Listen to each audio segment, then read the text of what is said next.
ಮತ್ತೆ ಇವತ್ತು ಆ ಅವಕಾಶ ಬಂದಿದೆ. ಇವತ್ತು ನೀನು ನನ್ನ ಮೊಮ್ಮಗನ ಜೊತೆಲಿ ಗಟ್ಟಿಯಾಗಿ ನಿಂತ್ಕೋಬೇಕು. ನಿನ್ನ ಸಂಬಂಧನ ನೀನು ಉಳಿಸ್ಕೊಳ್ಳೋದಕ್ಕೆ ವೈನಿಧಿ, ನೀನು ತಾಯಿಯ ಕಾಳಿ ರೂಪ ತಾಳೋದಕ್ಕೂ ಹಿಂದೆ ಸರಿಬೇಡ. ಹೋರಾಡು, ಯಾವತ್ತು ಸೋಲನ್ನ ಒಪ್ಕೋಬೇಡ. ಇದೇ ಒಬ್ಬ ಹೆಂಡತಿಯ ಧರ್ಮ. ಅರ್ಥ ಆಯ್ತಾ?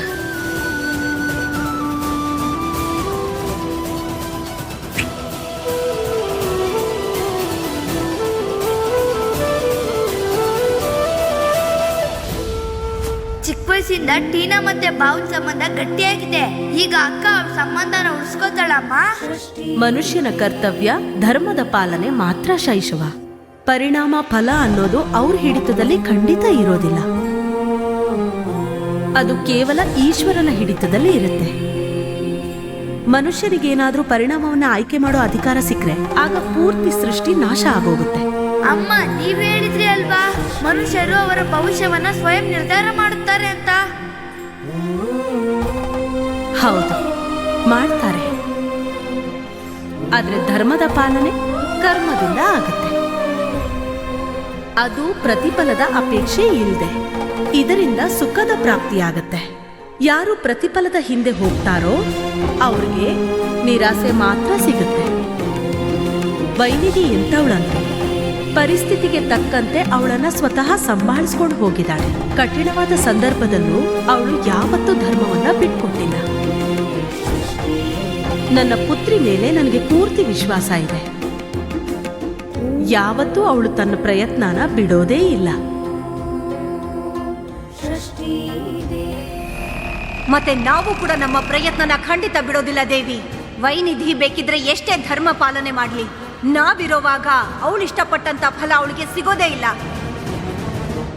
ಅಯ್ಯೋ ಕೌಶಿಕ್, ಬಂದ್ಯಾ ಕಂದ ನೀನು? ಬಾ, ಒಳಗ್ ಬಾ. ನಾನ್ ಟೀನಾಗೆ ನಿನ್ ಮದುವೆ ಬಗ್ಗೆನೇ ಹೇಳ್ತಾ ಇದ್ದೆ. ನನಗ್ ಗೊತ್ತು ಕಂದ, ನೀನು ವೈನಿಧಿನ ತುಂಬಾ ಪ್ರೀತಿಸ್ತೀಯ ಅಂತ. ಆದ್ರೆ ಅವಳು ಪ್ರೀತಿ ಮಾಡ್ತಾಳಾ? ಹಾ, ಸ್ವಲ್ಪ ಯೋಚನೆ ಮಾಡಿ ಹೇಳು. ಒಬ್ಬ ತಾಯಿಗೆ ಏನ್ ಅನ್ನಿಸ್ಬೋದು ಅಂತ. ಒಬ್ಬ ಸೊಸೆ ತನ್ನ ಮಗನ್ ಜೊತೆ ಬರೀ ಅವನ್ ಬಗ್ಗೆ ಅನುಕಂಪದಿಂದ ಜೊತೆಲಿದ್ದಾಳೆ ಅಂತ. ಈ ಮಾತ್ ಕೇಳಿ ನನ್ ಮನ್ಸಿಗೆ ಹೇಗ್ ಅನ್ಸಿರ್ಬೇಡ ಹೇಳು. ಅವಳು ನನ್ನ ಕಂದನ್ನ ಪ್ರೀತಿ ಮಾಡ್ತಿಲ್ಲ. ಅದೇ ನನಗ ಅನ್ನಿಸ್ತಾ ಇದ್ದಿದ್ದು. ನನ್ನ ಮನ್ಸು ವೈನಿಧಿನ ಸೊಸೆ ಅಂತ ಒಪ್ಕೊಳ್ಳೋಕೆ ಯಾಕೆ ಒದ್ದಾಡ್ತಾ ಇದೆ ಅಂತ. ಒಂದು ಸಂಬಂಧ ಉಳ್ಸೋದಿಕ್ಕೆ ಏನೇ ನಾಟಕ ಮಾಡಿದ್ರು ಸತ್ಯ ಹೊರಗಡೆ ಬಂದೇ ಬರುತ್ತಲ್ವಾ ಕೌಶಿಕ್? ಆಮೇಲೆ ನೀನ್ ಈ ಮಾತನ್ನ ನಿನ್ ಕಿವಿಯಾರೆ ಕೇಳಿಸ್ಕೊಂಡಿದ್ಯಾ? ಆಮೇಲೆ ಆ ಹುಡುಗಿಯಲ್ಲಿ ಒಂಚೂರು ಬುದ್ಧಿನೇ ಇಲ್ವಲ್ಲ. ನಿನ್ನ ಮನ್ಸಿನ ಸಮಾಧಾನಕ್ಕಾದ್ರೂ ಸುಳ್ಳು ಹೇಳ್ಬೋದಿತ್ತ ಅವಳು ಅಲ್ವಾ? ಇದೇ ಕಾರಣಕ್ಕೆ ನಿನ್ನೊಳ್ಳೇದಕ್ಕೆ ನಾನೊಂದು ತೀರ್ಮಾನ ತಗೊಂಡಿದ್ದೀನಿ. ವೈನಿಧಿಯಿಂದ ನಿನ್ಗೆ ಡಿವೋರ್ಸ್ ಕೊಡ್ಸ್ಬಿಟ್ಟು ಟೀನಾ ಜೊತೆ ನಿನ್ನ ಮದ್ವೆ ಮಾಡ್ಬೇಕು ಅಂತ.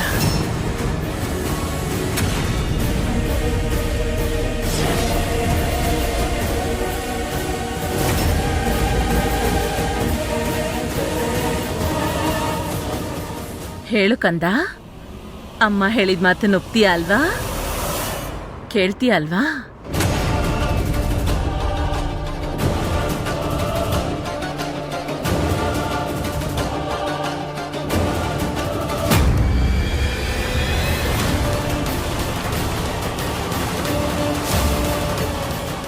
I love you ಕೌಶ್.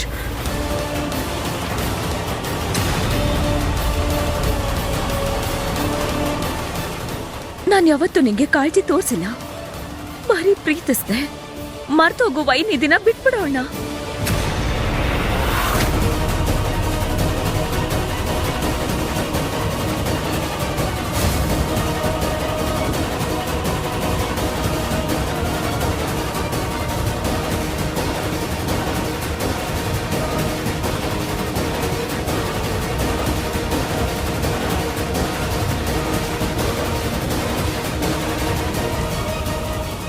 ಎಲ್ಲಿವರೆಗೂ ಅವಳು ನಿನ್ ಜೊತೆ ಇರ್ತಾಳೋ ಈ ತರ ಎಲ್ಲ ನಡೀತಾನೆ ಇರುತ್ತೆ.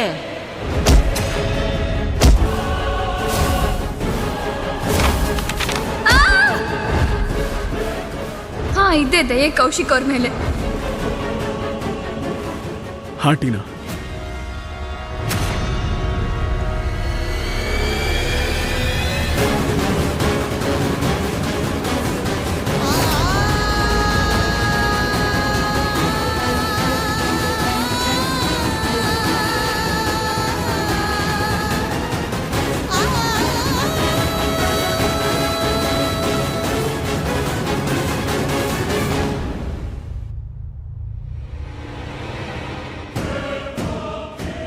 ಇದೇ ಕಾರಣಕ್ಕೆ ನಿನ್ನೊಳ್ಳೇದಕ್ಕೆ ನಾನೊಂದು ತೀರ್ಮಾನ ತಗೊಂಡಿದ್ದೀನಿ. ವೈನಿಧಿಯಿಂದ ನಿನ್ಗೆ ಡಿವೋರ್ಸ್ ಕೊಡಿಸ್ಬಿಟ್ಟು ಟೀನಾ ಜೊತೆ ನಿನ್ನ ಮದ್ವೆ ಮಾಡ್ಬೇಕು ಅಂತ. I love you ಕೌಶ್.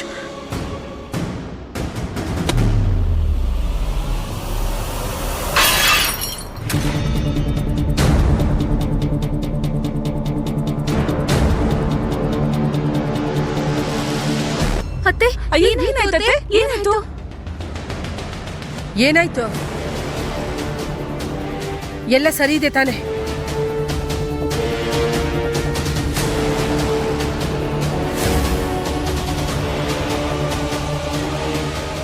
ವೈನಿಧಿ, ಇದೇಗ್ ಹೊಡ್ದೋಯ್ತು? ಏನಾಯ್ತು? ಎಲ್ರು ಯಾಕೆ ಹೀಗೆ ಸುಮ್ಮನೆ ಇದ್ದೀರಾ?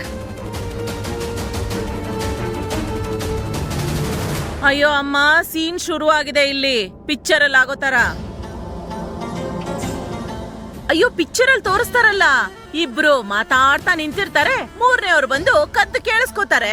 ಆಗ ಅವ್ರ ಕೈಯಲ್ಲಿ ಏನೇನ್ ವಸ್ತುಗಳನ್ನ ಇಟ್ಕೊಂಡಿರ್ತಾರೋ ಅದೆಲ್ಲ ಢಮ್ ಅಂತ ಕೆಳಗಡೆ ಬೀಳಿಸ್ಬಿಡ್ತಾರೆ.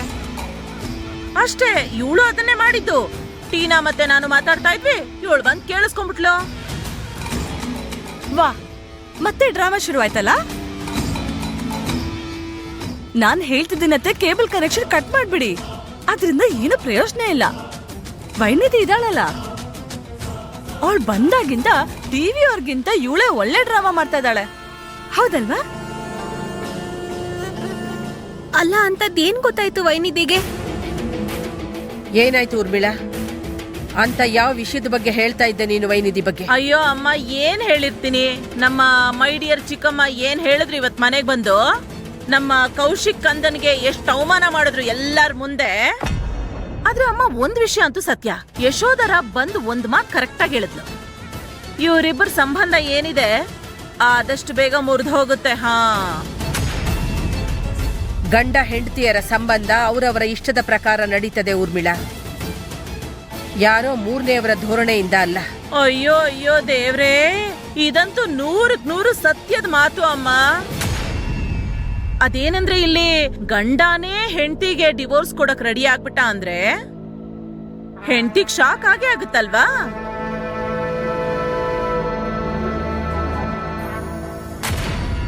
ಏನು?